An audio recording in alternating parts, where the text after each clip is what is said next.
Hey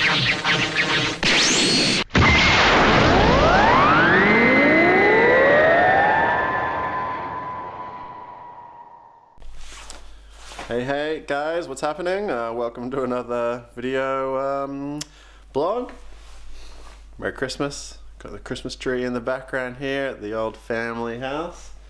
Yeah, Norwegians love to do Christmas and they do it properly, so yeah. Stars and everything. It's cool. It brightens up the dreary weather here in Norway, which I will show you. I just go into this room. So this here is kind of, I guess you call it a summer room in English, or what we'd say in Australia.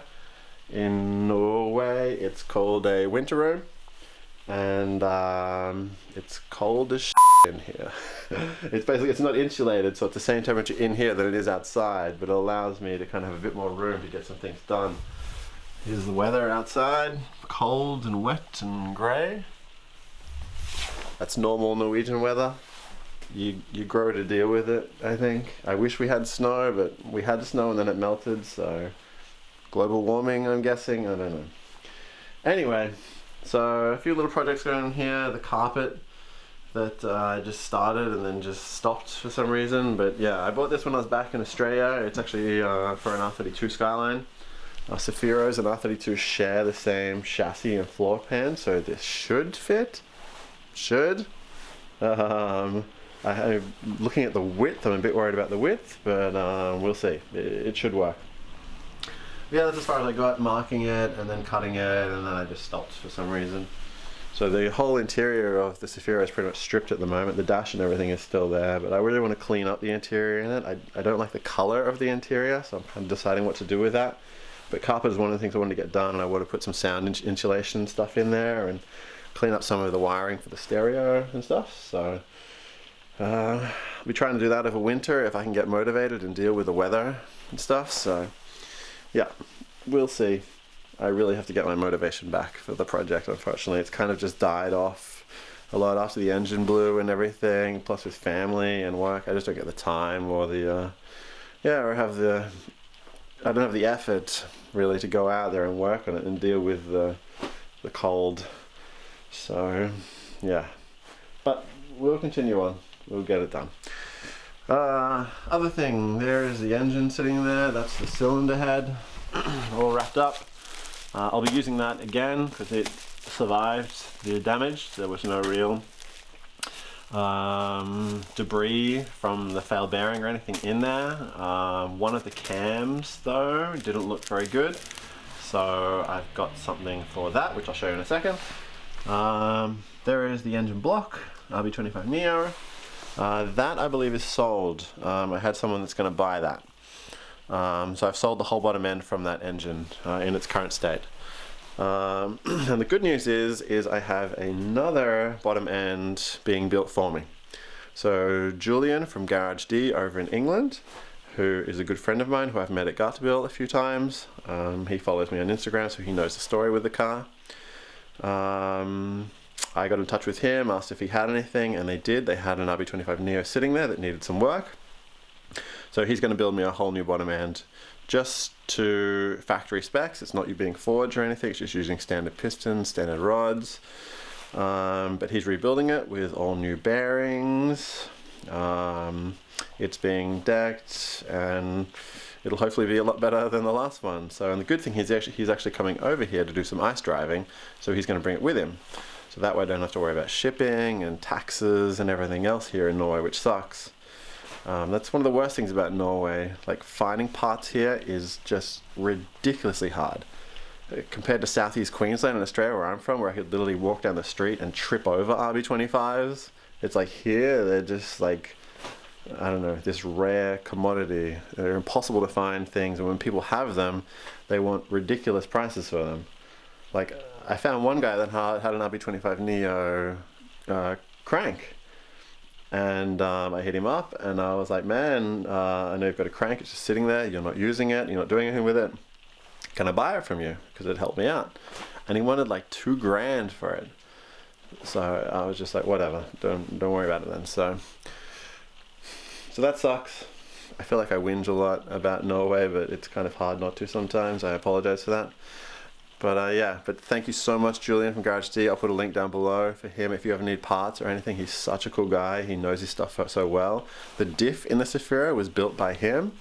And although I only got to use it for 2 days before the engine blew up, it was amazing. So it's actually an S15 Type R diff that he rebuilt for me, and it was perfect. So yeah, I hope to use that more next year. So yeah. But yeah, cool guy. If you need anything, if you're in Europe, I totally recommend those guys. They're fantastic. Other thing I managed to score quite cheap from Japan were these bad boys. Yeah, baby. R33 GTR Brembo brake calipers, front and rear. I actually bought them as calipers and rotors, but it was so expensive to ship them. I just told Jesse Streeter, who I got a lot of my stuff from in Japan, just to keep the rotors. I don't want them shipped over, it'll cost too much. Just send me the calipers. I bought them so cheap it didn't really matter. Sorry, I'm kind of sick at the moment, as you might hear. So yeah, so I got them. I would like to rebuild these with new seals and just give them a freshen up and paint them and everything. So that's another project I'm working on, but I do need to get rotors, I need to get pads, and that's expensive. GTR tax, which I'm sure you all know about. Anything GTR with that name, the price goes up like 75%, so yeah. So I really want to get DBA rotors. That's what I have on my Skyline in Australia, but they're impossible to get here in Europe, so I want to see if I can ship some over. But yeah, we'll see. I might have to get EBC something. They're not too bad. I've got them on the Cefiro at the moment.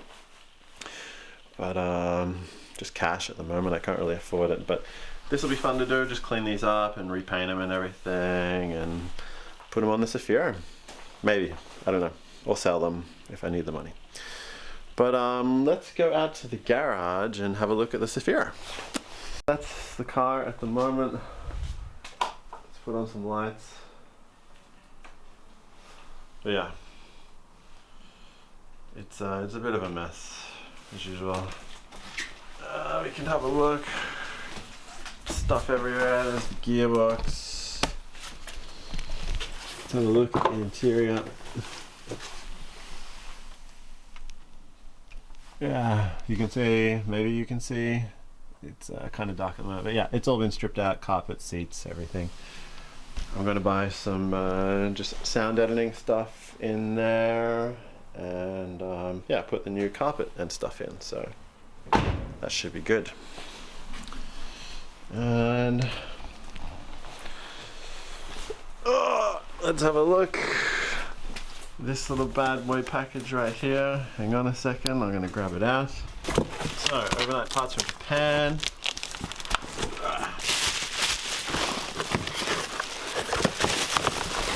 All wrapped, always comes properly wrapped.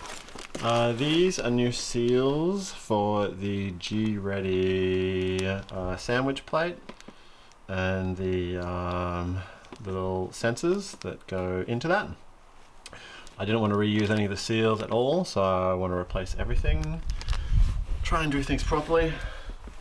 Thought I did that last time, but yeah. New boss kit, HKB for the Cefiro. The boss kit that's on there, I don't think it's actually for a Cefiro. It's not, doesn't really work very well. I have problems with the horn. It makes weird noises, and it doesn't cancel properly with the indicators.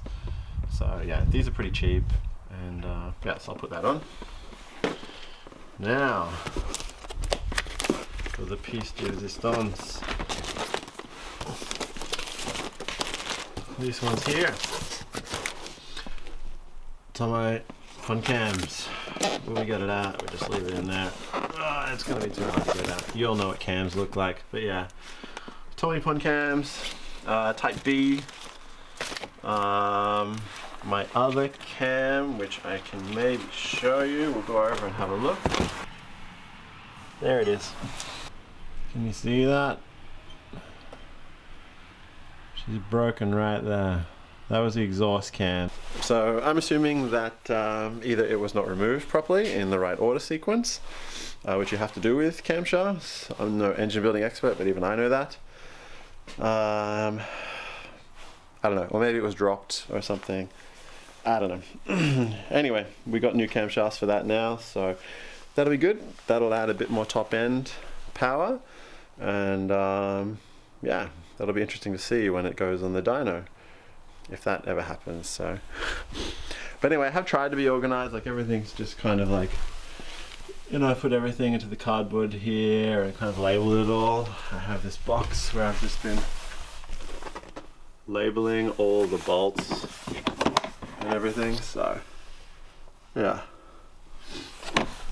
trying to keep it all easy when it comes to putting it back together. So yeah, but let's get out of this cold and we'll go back inside and fill you in on a few other things. Inside now in the toasty house with the Christmas tree behind me.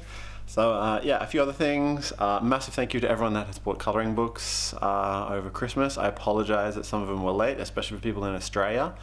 I got more printed in Australia, and my mum sent them yesterday, which would have been the, just let me check the date on that, the 13th, I believe it would have been sent. Yeah, so the 13th of December, they were all sent to all the Australian customers. Once again, massive thank you for people buying the colouring books. It helps me out a lot with my build and everything, really. My motivation and yeah, for trying to get some new ideas off the ground and stuff. So yeah, another thing I want to tell you about, my R32 in Australia. The car I never ever said that I would sell is sold. I didn't want to sell it. I love that car. I will never probably find another R32 GTST like that again. It was white, it was 1989, sunroof, manual, just pretty stock, standard one with nice wheels, good suspension. But yeah, it just kind of got to the point where I was putting a lot of money in paying registration, paying insurance, finding places to store it all the time in Australia while I'm living in Norway, that I just seemed pointless. It was just costing me more money, and I'd prefer to have the money for things I can deal with here in Norway and enjoy here. That's pretty much everything up to date, I think. Hopefully more videos coming. I might make a video of putting the carpet in and doing the interior of the Cefiro, also those brakes, and yeah, putting the engine together, which hopefully will be done in the new year, 2020. Hopefully before February or something, we'll get that engine in. So a lot of things I want to do with the Cefiro, but time and money is not on my side. We'll see. Once again, thank you so much for watching. Not much happening in this video, but at least you're all updated now. So yeah, thanks guys. Cheers. Bye.